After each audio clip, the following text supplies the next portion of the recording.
ওয়ালাইকুম দর্শক,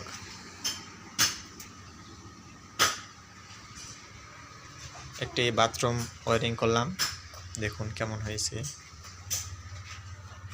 সামনে দেখলেন এটি হচ্ছে বেসিং হবে। এখানে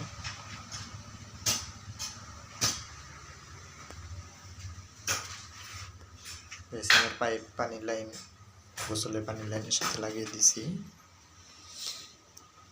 কমোড বসিয়ে ঢালাই করলাম। এখানে বদনা বসানোর জন্য কল হবে।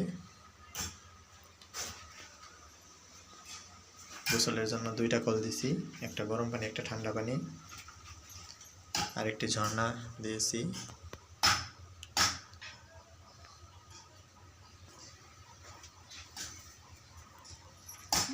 ঝর্ণায় গরম পানির লাইন করিনি।